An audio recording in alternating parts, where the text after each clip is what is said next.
Sir Ganga Gangotri से निकलती है या गोमुख से निकलती है? हमारे हिसाब से भैया कहीं नहीं निकलती है। और आप भी अगर कंसेप्ट समझेंगे ना तो इस तरह का क्वेश्चन कभी पूछिएगा ही नहीं। और एक और फंस जाता है, सबसे ऊंचा बांध टिहरी बांध है या फिर भाखड़ा नांगल है। दोनों अपने अपने जगह पे सही है, दोनों की कैटेगरी है। समझते हैं, देखिए उत्तराखंड जो है ये उत्तर प्रदेश से टूट के सन 2000 में अलग हुआ था। उत्तराखंड को बेसिकली दो भागों में बांट सकते हैं। इसका पूर्वी भाग थोड़ा सा छोटा है जिसे कुमायूं कहते हैं, और इस साइड का भाग थोड़ा बड़ा है, गढ़वाल कहते हैं।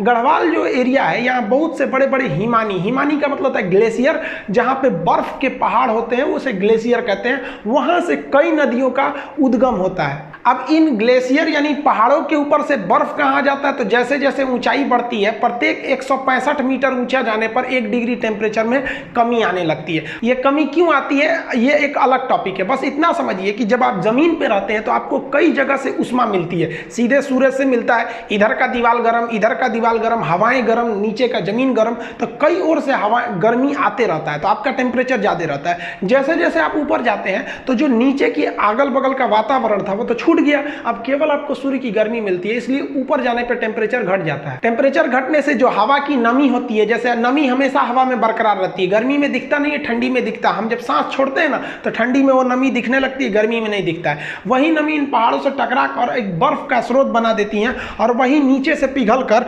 नदियों का उद्गम स्रोत बन जाता है। तो नदियों का उद्गम स्रोत पहाड़ी का हिमानी यानी ग्लेशियर होता है। अब जरा ध्यान से समझिए, गंगा इस तरह से निकलती है। ये हम 2 इमेज बनाएंगे, इसमें पूरा जगह नहीं लिखे हैं ताकि कॉम्प्लिकेटेड होगा, आपको समझने में दिक्कत हो जाएगी। जबकि अगर आप दूसरा इमेज देखेंगे तो उसमें हम सारी नदियों का नाम वगैरह लिख दिए, इसको हम आपको स्क्रीनशॉट लेने का टाइम दे देंगे। अब यहाँ समझिए, सबसे पहला जो एक जगह है उसका नाम है बद्रीनाथ। उस बद्रीनाथ में एक जगह है संतोपत हिमानी।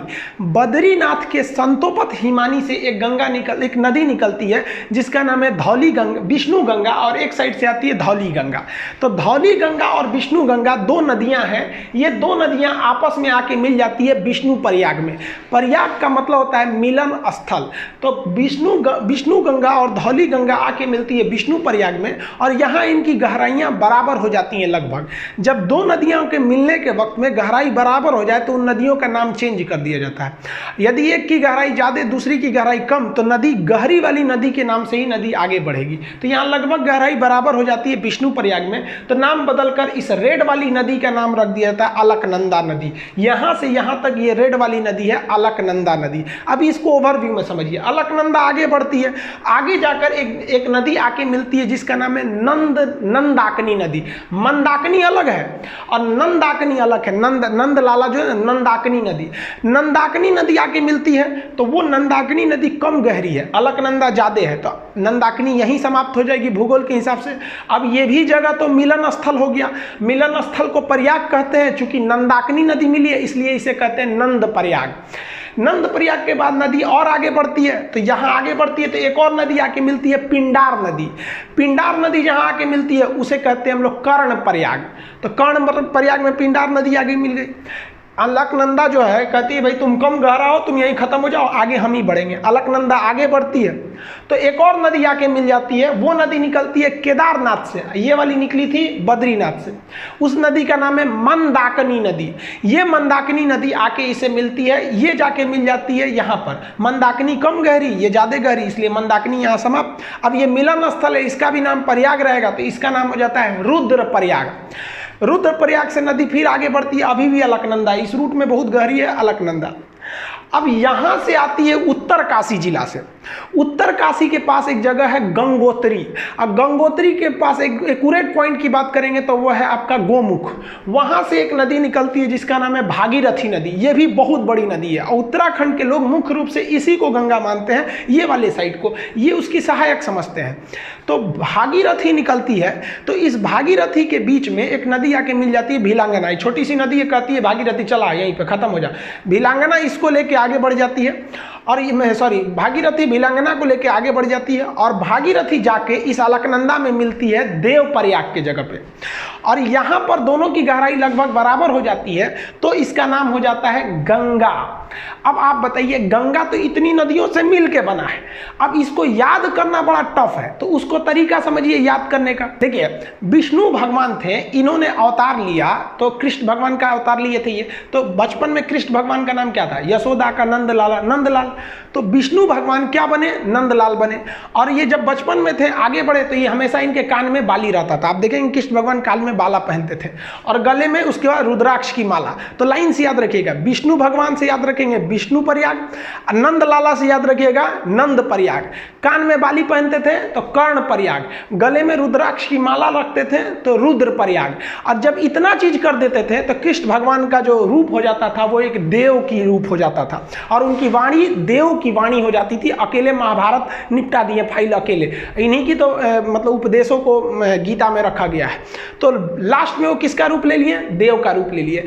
यही 5 प्रयाग है जिसे हम पंच प्रयाग कहते हैं, जो हिंदू धर्म के हिसाब से ये पंच प्रयाग घूमना बहुत ही शुभ माना जाता है। उसे अपने जीवन में ये पंच प्रयाग घूमना चाहिए। तो कौन प्रयाग हो गया आपका? विष्णु भगवान से याद रखिएगा विष्णु प्रयाग, नंद प्रयाग, कर्ण प्रयाग, गले में रुद्राक्ष की माला तो रुद्र प्रयाग, और सकल हो गया इनका किस तरह से देव की भांति इनकी रूप हो गई तो देव प्रयाग। यानी 5 प्रयाग को मिला देते हैं पंच प्रयाग। तो सीक्वेंस आपको याद हो गया। अब पिछले स्लाइड पे चलते हैं। यहां देखिए, ये वाला प्रयाग कौन सा होगा? विष्णु प्रयाग।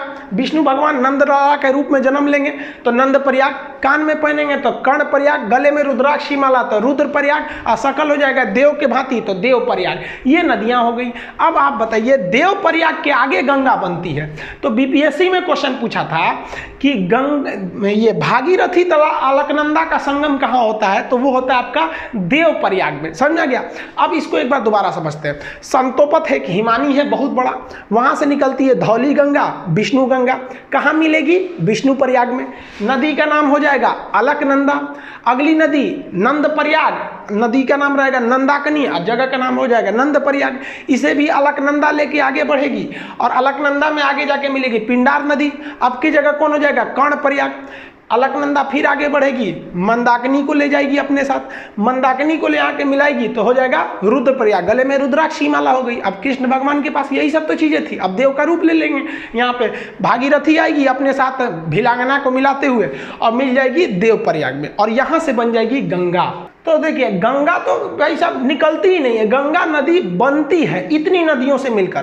तो अगर आप ग्रुप डी खलासी, चपरासी, गैंगमैन, सफाई कर्मी का एग्जाम देते हैं तो गंगा कहाँ से निकलती है? तो मार दीजिएगा भाई साहब उत्तरकाशी जिला के गंगोत्री के समीप गोमुख से। लेकिन अगर आप बड़े एग्जाम को देते हैं, कमीशन लेवल का, पीसीएस, यूपीएससी लेवल का, तो इतने छोटे लेवल का वो क्वेश्चन ही नहीं पूछेगा गंगा निकलती कहाँ से, क्योंकि उसको पता है कि भाई साहब गंगा निकलती नहीं है। गंगा एक बहुत बड़ा नदियों का एक पैटर्न है, ड्रेनेज पैटर्न है, जिसे समझना पड़ेगा। इसमें हम इन नदियों को लिख दिए हैं, यहाँ पे जो घेरे हुए हैं ये प्रयाग है, विष्णु प्रयाग, नंद प्रयाग, कर्ण प्रयाग, रुद्र प्रयाग, देव प्रयाग, और ये नदियों का नाम लिख दिया है। एप्लीकेशन में जब इसी को पढ़ाएंगे तो इसमें हम आपको याद, क्लास में जैसे याद करा देते थे उसको याद करा देंगे। अब यूट्यूब पे याद थोड़े कराएंगे बैठा के आपको, और इसका पीडीएफ और नक्शा में हम आपको इसको भरवाते थे। याद करिए, जब उत्तराखंड का नक्शा मतलब मैप के क्लास में पढ़ाते थे तो ये तो पूरा चीज आपको बता देते थे। अब इसमें 2-3 चीजें अलग से आप जान लीजिए। भिलांगना नदी जैसे आके भागीरथी से मिलती है तो इसके संगम के समीप ही बनाया गया है टिहरी बांध। अब ये टिहरी बांध में पानी बहुत भयानक लग जाता है और इस टिहरी बांध पर खतरा होता है, इसलिए टिहरी बांध के पीछे एक सपोर्ट के लिए एक और बांध है जिसका नाम है कोटेश्वर बांध। तो टिहरी बांध किस पर है? भागीरथी नदी पर बनाया गया। इसके सपोर्ट के लिए कोटेश्वर बांध बनाया गया। जब भी बड़े बांध बनाए जाते हैं तो उसके सपोर्ट के लिए पीछे भी रहते हैं। जैसे भाखड़ा बांध बहुत बड़ा बांध है तो उसके पीछे एक और बांध है नांगल बांध। तो भाखड़ा अलग है, नांगल अलग है, ऐसे मिला के पढ़ देते हैं तो भाखड़ा नांगल एक लगने लगता है। अब दोनों बांध की कैटेगरी अलग है, दोनों में कौन ज्यादा ऊंचा है उसको समझिए। देखिए, उत्तराखंड का जो टिहरी बांध है ये तो भागीरथी पर स्थित है, और पंजाब का जो भाखड़ा नांगल बांध है वो किस पर है? सतलज नदी पर। अब दोनों बांध की कैटेगरी अलग अलग है। ये बांध 260 मीटर है ऊंचा, कहीं कहीं आपको 255 देगा, तो 260 मीटर ऊंचा है, तो ये जेन्युइन है, ऊंचा है। ये वाला बांध जो है वो थोड़ा कम ऊंचा है, 225 मीटर ही ऊंचा है। लेकिन दोनों बांध की कैटेगरी अलग अलग है। जैसे कोई लड़का है 6 फीट का और कोई लड़की है 5 फीट की, आपसे पूछा जाए सबसे ऊंची लड़की कौन है, तो इसको थोड़ा कहिएगा कि 6 फीट का, भाई साहब तो कैटेगरी अलग होगा, लड़की में तो 5 फीट को रखना पड़ेगा। लेकिन कह दे कि इन दोनों में सबसे ऊंचा इंसान कौन है, तो भाई लड़की भी इंसान लड़का भी इंसान, तब आप कहिएगा कि नहीं 6 फुट वाला ही है। तो यही एग्जाम में पूछता है कि सबसे ऊंचा ग्रेविटी बांध कौन सा है। तो देखिए इस बांध की जो कैटेगरी है वो ग्रेविटी कैटेगरी का है और ये बांध की कैटेगरी अर्थ फिलर है। ये बांध जब पढ़ाएंगे ना तो उसमें हम आपको बता देंगे कि बांध कितने टाइप के होते हैं, आर्क बांध कौन सा होता है, ग्रेविटी कौन कौन से कई टाइप के बांध होते हैं।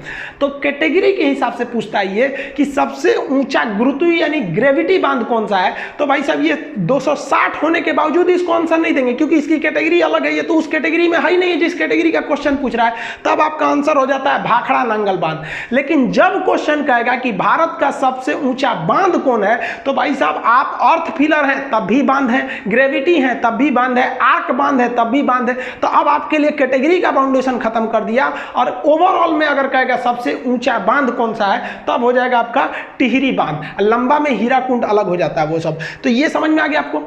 देखिए उत्तराखंड के लोग गंगा को मुख्य रूप से भागीरथी को गंगा कहते हैं और बंगाल के लोग भी गंगा को गंगा न कह के भागीरथी कहते हैं। और शास्त्रों में भी देखिएगा ना तो कई जगह गंगा को भागीरथी बोला गया है। आप बाहुबली का गाना सुनिएगा, जब वो शिवलिंग लेकर गंगा झरना के नीचे रख देता है, वहाँ गाना बजता है कि भागीरथी देख तेरे पास खुद शिव जी चले आए रे। तो आप इसको देखे होंगे ना, शिव तांडव वगैरह भागीरथी बोला जाता है। तो ये भागीरथी को लोग गंगा समझने लगते हैं और उस हिसाब से छोटे एग्जाम में बोल देते हैं कि उत्तरकाशी जिला के गंगोत्री हिमालय के गोमुख से निकलती है। जबकि आप ये कॉन्सेप्ट समझ गए, पंच प्रयाग यानी पांचों प्रयाग में कौन कौन सा सीक्वेंस याद करने का आपको हल्का सा यहाँ बता दिए। हालांकि एप्लीकेशन पे तो जब तक आप लोग क्लास के स्टूडेंट होंगे तो आपको पता होगा, ये सब तो पूरा याद ही करा देते थे। कैसे याद रखेंगे प्रयाग का जगह, तो ऊपर सबसे पहले होगा आपका विष्णु प्रयाग, विष्णु प्रयाग के बाद नंद प्रयाग, कर्ण प्रयाग, रुद्र प्रयाग और कृष्ण भगवान का रूप देव की तरह हो जाएगा तो देव प्रयाग। गंगा कहाँ बन गई, देव प्रयाग में बन गई। गंगा नदी जो पहाड़ी एरिया से निकलती है तो यहाँ वाले एरिया में ना जो गंगा नदी, यहाँ मानव बस्तियां बहुत कम है, क्योंकि पहाड़ी एरिया है तो प्रदूषण बहुत कम है। और इस गंगा में ना एक बैक्टीरियोफेज पाया जाता है। बैक्टीरियोफेज एक ऐसा चीज होता है जो हानिकारक जीवाणुओं और विषाणुओं को मार के खा जाता है, इसलिए गंगा जी के पानी में कीटाणु वगैरह नहीं लगते हैं, वो बैक्टीरियोफेज की वजह से। आईबी का एग्जाम दिए होंगे तो पूछा होगा किसके वजह से गंगा जल में कीड़े मकोड़े नहीं लगते हैं, तो बैक्टीरियोफेज ऑप्शन सी पर था। तो ये ध्यान से रखिएगा आप लोग। और आजकल देखिए हम लोग की भी कुछ गलती है, गंगा नदी में जो क्षमता है उसको पुनर्निर्माण करने की, उसमें तो हम लोगों ने अत्याचार कर दिया। कानपुर से जब गंगा निकलती है एकदम गंदगी मचा देते हैं, तो हम लोग गंगा को कुछ ज्यादा गंदा कर दिया। वो तो लॉकडाउन हो गया तो जो हम लोग सोच रहे थे गंगा साफ करेंगे अपने से साफ हो गया। अभी थोड़ा सा ढील हुआ ना लॉकडाउन में, फिर गंदा करके हम लोग रख दिए। तो प्रकृति से हम लोग भी खिलवाड़ करते हैं तो प्रकृति हम लोग के साथ भी कर देती है कोरोना वगैरह देके। तो ये आप समझ में आ गया आप लोग को। इसका पीडीएफ वगैरह एप्लीकेशन जो पढ़ेंगे आप लोग तो एप्लीकेशन पे इसका पीडीएफ और इसका जो टेस्ट हो गए अब तक कितने क्वेश्चन इससे रिलेटेड दिए गए उसमें दे देंगे। और न्यू रिक्रूटमेंट भी आ गया, आप देख रहे हैं। आप लोग को अब अच्छे से पढ़ना पड़ेगा, ये नहीं कि ऐसे छोटा मोटा पढ़ लेंगे तो रिजल्ट हो जाएगा। आई होप आप इसको समझ गए होंगे। मिलेंगे नेक्स्ट वीडियो में, तब तक के लिए जय हिंद।